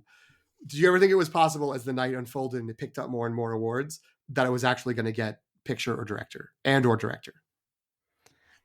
I think I had a sliver of hope towards the end, but I was never really fully committed to that, because it's the below the line thing. So many movies that are technical marvels, right, only can do this kind of cleanup in the below the line category. So I think I hoped a little bit. I was like, because I think just with the sheer number that it was getting, like it definitely had the momentum, but it never really had. It needed above the line, something above the line, I think, to pull it over to Best Picture. It always feels like one of these needs particularly a good performance to pull in the actor group, right? And we just sang Charlize praises, but that's not the kind of Oscar-nominated performance. Sorry to interrupt, right. Jen. No, and you're 100% right, because I kept thinking, like, why do we? I can't remember. Do we know who was actually nominated in actress? Well, we do, because I have it open. So Brie Larson wins for Room. Oh, that's right. Cate Blanchett nominated for Carol. Saoirse Ronan for Brooklyn. I have no problem with any of those, of course. Like, those are great. A good win. Great nominations. What about supporting? Charlotte Rampling for 45 Years. I can't speak to that. I don't remember I don't know anything about that. The fifth nominee is Jennifer Lawrence for Joy, which felt a lot like, we like Jennifer Lawrence, don't we? And yeah, it's like, Joy's not a good movie. Could we just put Charlize in there? Like, I feel like we could. Best Supporting Actress, this is the year Alicia Vikander won for The Wrong Movie, even though it's the same year as Ex Machina. She wins for The Danish Girl, but in my heart, it's of course a win for Ex Machina. Jennifer Jason Leigh for The Hateful Eight, Rooney Mara for Carol, Rachel McAdams in Spotlight, and Kate Winslet for Steve Jobs are the other nominees. What a terrible Oscars year. Sorry, like there's not like really, there are some good movies in the mix, but like, it's a rough one. I mean, like, I really liked Bridge of Spies. I think that's one of the low key a great late Spielberg movie. So like that winning for supporting actor and being up in the running is good. I think Spotlight is actually quite good. Didn't Mark Rylance win? I remember that being a big deal. Because he beat Stallone. Yep. People thought Stallone. Yeah, that's right. And also Tom Hardy was up for The Revenant. People were like, could he get the double movie? He gets this, but it's really also kind of for Mad Max. But no. But then everyone kind of focused on Stallone. I feel like if we got Dan, he barely says anything in one movie, and he has a weird accent in the other. I feel like if we got Dan for the nostalgia test in, he would spend like 15 minutes talking about how this was a travesty that Stallone didn't win.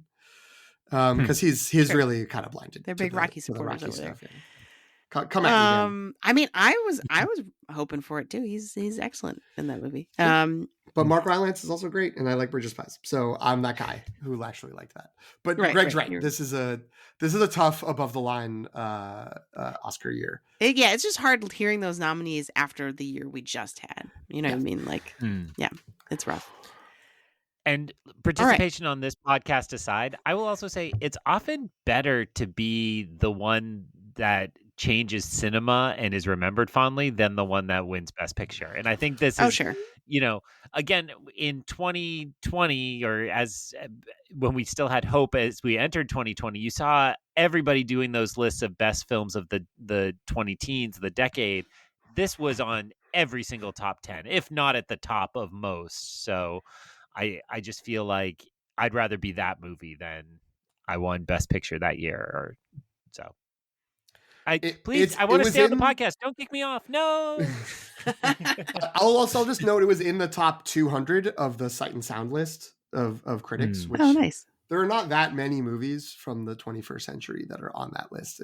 There are like 4 or 5, maybe a little more than that. There's a handful that are in the top 100, but it's in the next sort of group, the next like list. So, it's secured its place in cinema history. And yeah, I mean, honestly, at this point, having gone through these 4 movies, like my only concern is now it's like, I don't know how Furiosa is not a little bit of a letdown. Well, that's a perfect segue. Yes. Into our last section, which is this big question of how is Furiosa going to compare, right? Can lightning strike twice? I think is essentially the concern here, right? So we're almost recording this episode a few days too early because the movie is it's supposed to premiere on Wednesday at Cannes. And I assume, because there are early reviews out already a little bit, but I assume there's going to be just a flood of more reviews and reactions coming out of Cannes, right? So like we'll have a much better sense, I think, as to like what we're actually dealing with by the end of the week. But what do we think? Because I put some links in our doc to early reviews. They seem very, very positive. But again, that's kind of probably why they're the early reviews. Right. Right? Like it's like you have to kind of qualify view reviews that are this early before even the premiere of the movie at a festival. Like I think you have to kind of like take that with a grain of salt.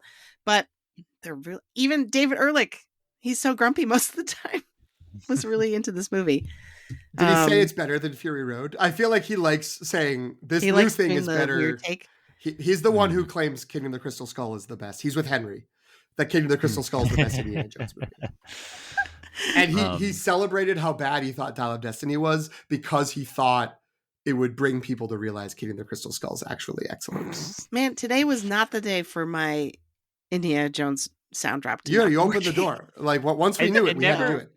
Never mind that this is 4 movies of the truck chase from Raiders of the Lost Ark just built out. So we've really gone light on Indiana Jones references. Well, I just want to add into the mix and then I'll answer the question.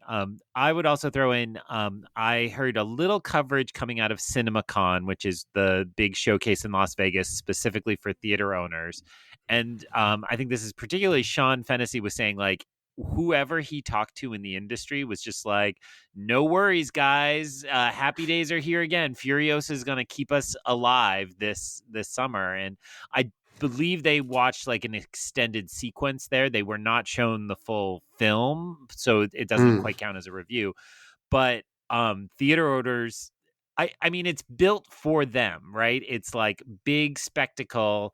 Yep. It's going to soak up all the IMAX screens and hang on to them for a while, I think, right? The next big release is probably not until June. Maybe the Pixar movie might steal them. Or Twisters. There's something Memorial Day. Twisters is until July. So there is something Memorial Day that I'm spacing on. Because if is this Furiosa's weekend and then Memorial Day. Furiosa.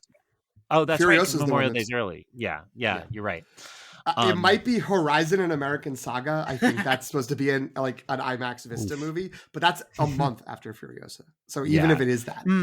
So I think that's a key sign that the theater owners are very much behind this. And oftentimes they can be a cynical barometer, but they're not terrible as a bellwether. So, but I'm just going to go back to my gut. I think people have a lot of fond memories for Furiosa, but I don't know for Fury Road. And I don't know if I love Fury Road if I'm thinking like, well, this will be a new, interesting experience. I think I would be expecting, well, this is more of the same. And so I think it's going to fall a little short of some of the pretty lofty expectations that have been placed on it. That's my sorrowful, but my real take on it. No, are you talking about the quality of the movie or the box office performance of the movie? Box office in particular, maybe related to quality. Like, okay. I think I think part of Fury Road's success is it felt so original and different because people hadn't seen the originals, or, you know, there's that big gap.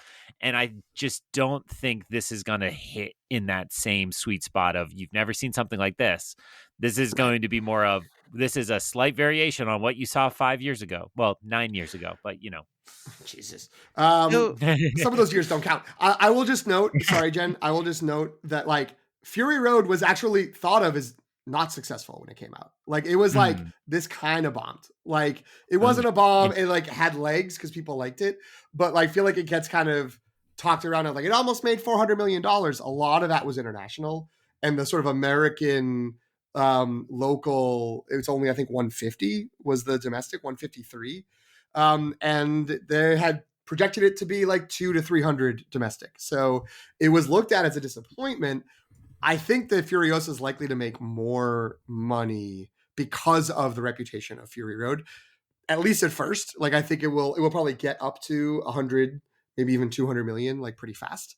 But you know, and if it is just more of the same, I think that it will be financially do better than Fury Road. I don't know if that's good enough.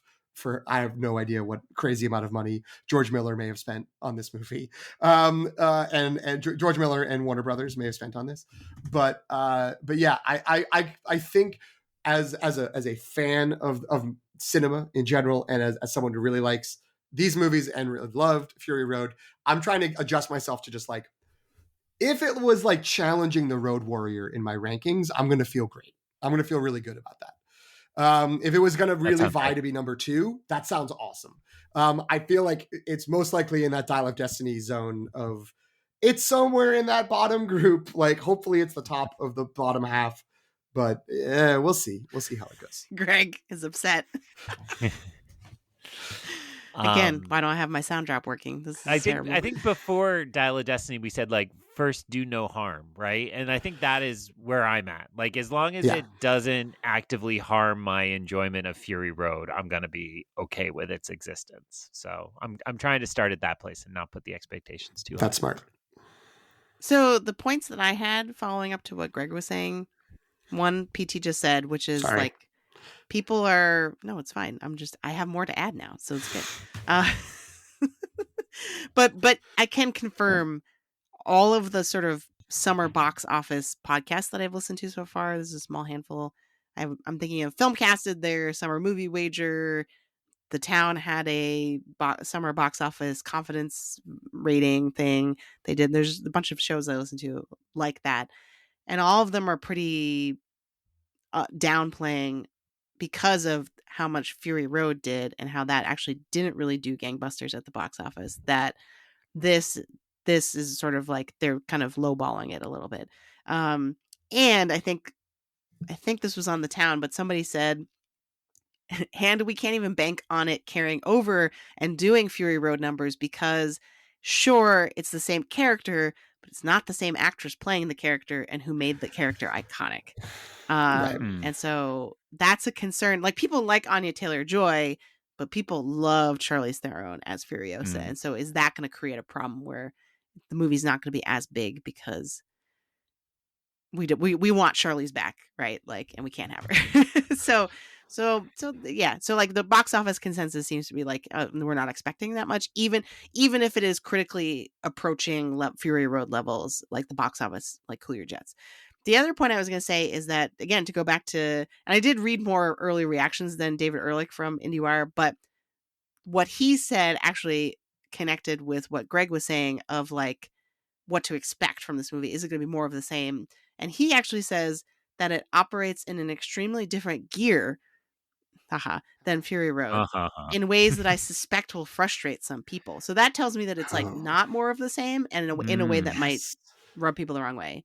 But also manages to make that movie even richer while carving its own legend in the wasteland. So yeah, I'd say don't expect just Fury Road again, right? Like this is it sounds like it's a different type of story.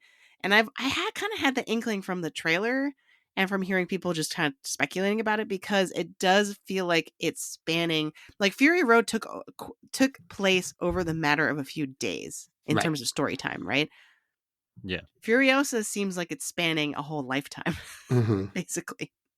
And they're calling specifically they're specifically calling it a saga, right? It's not Mad Max Furiosa, although that wouldn't make sense because Mad Max is not in it. But you know what I mean? Like it's not like it's not just, hey, here's a Furiosa standalone movie. Or a Mad Max story. It's right, exactly. It's a Mad Max saga, right? And so like that word could mean a lot in terms of what it's trying to do to set our expectations of the type of movie it is. I want to call a shot. I have no insight or information on this. Charlize Theron shows up by the end of the movie. Like Furiosa ages into Charlize Theron for like a scene or two later in the movie. Or like I'm gonna say that she's there. I'm gonna say no because she sounded so mad. Do you remember those quotes when they started filming and she was like, "I would have loved to come back. Thanks a lot." But maybe they added something for her to do after that happened, or maybe she's a brilliant marketer. Could be. They're playing mind games with us. Is that what you're saying? So like poor Tobey Maguire having to deny he's in Spider-Man for like 5 years. Yeah, while Andrew Garfield's ordering DoorDash. We did hype draft, and I know you both have ponies in this race, but summer movie box office, I think we're all in agreement Twisters comes in number one, more money than Top Gun. But after Twisters, do you see Furiosa challenging Deadpool, or is Deadpool just by far going to be the number one movie this summer? I think Furiosa has to be great to do that. I think that maybe at Fury Road level, great. Like, I think it has to be like maybe like an all-timer to do that. I just think it's an R-rated, like big violent movie. Like it's gonna have its fans, but I don't think it's got the 4-quadrant legs that Deadpool does. Well, but so is Deadpool, because I sat through a very, very, very long Spider-Man movie today with my favorite Marvel fan. And he's sitting out this year because the only Marvel movie is an R-rated Marvel movie. And I'm not going to explain the pegging joke to my 9-year-old. So I do wonder a little bit about that. But I accept your larger point that, Jen, I'll let you answer the question. My question is rewatches. If Deadpool is kind of doing some multiverse shenanigans, that sounds like Marvel fans will show up 2 or 3 times. I think PT is right that this has to be incredible and get people coming back 2 or 3 times to see it over and over again.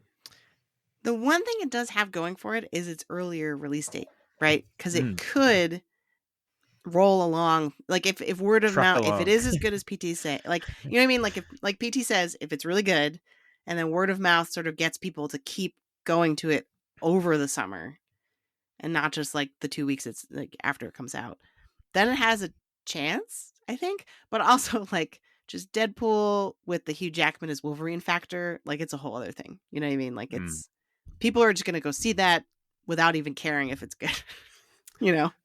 I think more so than the people going back 2 or 3 times, because like I'm gonna see this movie at least twice in the theater, and I have no idea whether it's terrible. Like I may hate it, and I'm still gonna go back because I want to see it on IMAX after I see it in my regular screen first. But I think that it's going to be more like the Top Gun Maverick of people who only go to the movies once a year or even once every 18 months. It's like, this is the one you have to go see. Like, this is the thing to go check out. Furiosa could be that movie. But it also could just easily be Deadpool, if it's someone who's like, yeah, I kind of like Marvel movies and I'm also a grown up, so I can handle R-rated, like Deadpool's funny, whatever. And it's like, no, but you don't understand if it does the multiverse stuff really well. I haven't listened to the box office wagers or drafts or predictions or anything. Just like glancing real quickly at the list of movies, I'll put my money on Inside Out 2. I think that's going to be like crushing it. That's what I was going to say. Most people are picking as their top choice for box office either that or Despicable Me 4. So it's like families going and needing something to go see over the summer. But what is this? Greg is showing us his phone. I'm holding up my ticketing app. This is my screening 7:00 Thursday night for Furiosa. It's not that full. I mean, it's plenty. A week out, a week and a half. It's not empty. To be fair, I didn't actually know tickets were on sale already. So yeah, because I didn't get any notifications about that. So maybe that's why it's bad marketing. Could be. Or maybe they're waiting for it to premiere to really push it. that's a silly data point, and that is second showing Thursday night. There is like a 3:00, 4:00 showing. They might also sometimes they're now doing the like Monday night advanced super fan preview, so sometimes that scoops up a lot of people if they are doing something like that. I didn't have time to check that. I was just curious what mine was looking at. For anecdotal evidence, mine's pretty sold out, which is the 3:00. Yours is looking very good. And then the one that's closer to yours is actually just front row spots only available. But smaller theater, LA versus Danvers, or is that Assembly Square? No, that's Danvers. Liberty Tree Mall. So shout out. Anybody listening in Massachusetts who's interested in meeting Greg, you now know where and when where I'll be and when. All my haters from my previous bad takes are going to be knifing me in the parking lot. Yeah, some Wheel of Time fan who's mad from Through the Glass Columns finally listens to this and is just like, thank God. This is for mispronouncing those names. Unfortunately, it's one of the ones who has a crossbow like attached to his arm, so he'll ride up on a motorcycle and just. I was gonna say they flip your car and then light it on fire, right? That's yes. Yeah. Or they'll ride in front of your car and then jump off the back of it with exploding sticks, and then slow-mo land on it. So my last early reaction that I want to share, and this is mostly because friend of the show, Jordan, loves Hideo Kojima, who's the designer, game designer behind Metal Gear Solid, among other games. And so apparently his thing that actually saw this earlier today, like his quote is kind of going around in a lot of getting picked up by a lot of outlets. But he says, "Witness Furiosa, Mad Max Saga. This movie, which easily surpasses Mad, which is all caps and quotes, and even past Fury, is at its max, parentheses, masterpiece." This is already adorable. "Ever since I saw the first film when I was 16 years old, George Miller has saved me, encouraged me, and changed my life my way of life countless times. He is my God, and the saga that he tells is my Bible." Let's go. All right. Sounds so good. He's really a big fan of Witches of Eastwick for the most part, so keep that in mind. But he also likes the Mad Max. I will add at the end, because I didn't throw it out earlier, the Steven Soderbergh quote of his reaction to Mad Max Fury Road. "I don't understand how they're not still shooting that film, and I don't understand how hundreds of people aren't dead." And that was in the context of him saying it was his favorite movie of like the previous 10 or 15 years. Nice. And I was just going to close out the box office discussion by saying we're soft so far this summer. Fall Guy fell a little short, and it doesn't sound like Apes is wowing anybody in the box office for business. So, again, while I may have sounded a little cynical, I would love this to get our theaters a whole bunch of money because, we love going to the movies and it matters. So if you want to get depressed about this, listen to Little Gold Men from last week. I believe their episode title involved some variation on the phrase "summer bummer." Oh, because they were just like, they were also talking a lot about the Chris Pine movie Pool Man, which apparently is horrible. It's supposed to be bad. Oh no. Yeah, I mean, and that speaks also to sort of the hope for word of mouth around Furiosa. Is that like, Greg, you're the only one here who's seen The Fall Guy. I think you were pretty bleh on it, but there's a lot of people out there who are like, this movie's actually really fun. Like, why aren't people going to see Ryan Gosling? Like, we liked it. And similar, like the people on at least my Letterboxd feed who have seen the Kingdom and the Planet of the Apes are like, this is another great Apes movie. Like, if you liked the last three, I don't know why you wouldn't want to go see this one. But that doesn't seem to be, and again, maybe that's small sample sizes of just what I see. But it doesn't feel like it's getting people up and out to the theaters in a way that, people did for Top Gun. And since we're not doing a retrospective on Kingdom of the Planet of the Apes, that is exactly how I feel like about the first trilogy of those that has come out. And I know Jen hasn't seen them, I don't believe, right? Nope. And it's like they are like exceedingly good quality for what they are, but like you had to kind of find them and be in that niche to appreciate them. So, all right, there. Now we don't have to book that episode. Well, Jen, actually go watch 2.5 of them, and then we'll get Oh, that in next week. Oh, one last. We'll tell you how the war ends. We'll tell you how the war ends. Is PT gonna painstakingly use the Socratic method to get me to guess the plot of the movie? I mean, are you gonna come back to an episode not having finished one of the movies? I don't think you will. I think I've successfully damaged you and ground our podcasting to a halt. Enough. That's it. Show's canceled. Just kidding. We can't stop now. Because we have to get everyone through the summer, right? It's with all true. these movies we just talked about. Yeah, we have a hype draft. We got to find out how they all do. Yeah. Some of them don't come out till December.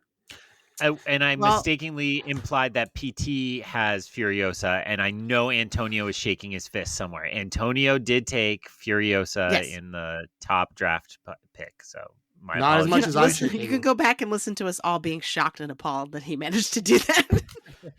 God, I really thought that might fall to me at 4. That was very unfortunate. Anyway, also so naive. Yeah, incredibly naive. I didn't know how the game was played. But I'll be seeing two of my movies this week, which is great. I'll have half my list. I saw the TV Glow and the it's bad. I don't remember the title. Evil does not exist. Evil does not exist. Evil Lives Here is a different movie. Evil does not exist. They're both at the Alamo. I'm so hyped. I don't remember the title for it. But that's how you know it's late and we gotta go. Because think about what. Yeah, I don't remember mine. I know I saw Monkey Man already. That was one of mine. Oh yeah, you got Twisters, and I have Nickel Boys, and I'm missing one that I'm totally blanking on. But it's gonna be awesome. It's gonna be it's totally gonna be great. I'm gonna look it up. I'm gonna go through the Letterboxd page, LTR Pod. If anybody would like to, was it another Oscar-y movie? I can't remember now. There's a list of our hype draft results on our Letterboxd page, and through that one could see it's actually not convenient to get through it. It is of course Megalopolis. Oh, that's right. The movie, which is the movie that totally exists that was taken second. My number one pick. Yeah, Greg's number one pick that we all remember. We all look forward to. We've only heard good things about. Well, that's premiering at Cannes as well. So it's true. There's a lot more confused people to come. Right. We saw that scene, which I thought looked fun, if weird. Have we not talked about that on the show? Yeah. I mean, what is going on? Awesome. That's what's going on. It's gonna rule. Even if I just forgot it exists. My friends, it's 2 a.m. so I can be allowed. But you gotta go. Okay. I did see someone. No, I'm not trying to get off. I'm excusing that I forgot, and I swear I'm still hyped for Megalopolis. Okay. I saw someone online who added effects to that scene. And changed it to, I guess it already is in the IMAX ratio, but they changed it to sort of curved edges. And they said this looks like a full motion video cutscene from a CD-ROM game from 1996. And it, part of it was, of course, the aesthetic, but it had that weird, blue glow of those old videos. And I was like, yeah, this is really weird. This does look like a thing from some strange game. But yeah, I'm down. I'll see it. Come release Megalopolis, Hollywood. Yeah. I bet we get a distribution announcement following the Cannes premiere. Also, remember George Lucas is getting an award at Cannes, so it's totally American Zoetrope. Yeah. Hopefully we can review I Saw the TV Glow, give a hearty movie news update, because Cannes will be well underway, if not over, by the time we record another episode. So we have that to look forward to. But in the meantime, thank you both so much. We did not run this episode off the road. Maybe. Greg, where can folks find you? I know it's so late, you probably can't even put a sentence together right now, but where can people find you? So I know this is the episode after our Star Wars hype episode, but I have been making the rounds doing Star Warsy things to celebrate Phantom Menace and other things. So if people want more of my Star Wars takes, I talked about Tales of the Empire on my own show, Rebel Base Card, with special guest Jen Subchakjai Bankard. And then I talked about the same thing on the HoloNet Marauders, which was my first ever YouTube live stream, which meant I had to be on a camera, which was weird. And then I'm talking about the novelization of the Phantom Menace on Wampa's Lair this week. And I don't know, maybe some other Star Wars things. People call, I answer. We do what we can. And then I just want to give a shout out. I haven't mentioned it in a while, but I am still hosting Through the Glass Columns, which is a podcast about the Wheel of Time book series. It's an online book club. And I mention it now because we're headed into the summer months. And so maybe people want to grab a fantasy book. And all our episodes are always free and available on our feed. And you can start right back at the beginning if you want to start at book one and just have my buddy Tyler and I go through the journey with you. It's a lot of fun. People seem to like it. We get a ton of downloads, which is always shocking to me because who knows why. But yeah, give it a try. Other than that, I'm on social media, including Letterboxd and especially Instagram at EyonCanon, EyeonCanon. And PT, where can folks follow the show? They can follow the show on Letterboxd at LTR Pod, as already mentioned. They can follow us on Instagram and Threads at The Long Take Review, and you can subscribe, leave a rating, leave a review anywhere where you get your podcast. That it's greatly appreciated, and you'll make sure to get all these episodes recorded at a totally normal hour in your feed as soon as they go live. And you can find me on Instagram and Threads at Subchokchai, SOPCHOCKCHAI, and Qui-Gon Jinn on Letterboxd. Thanks for listening, everybody. Witness to us. Valhalla we go. Witness us.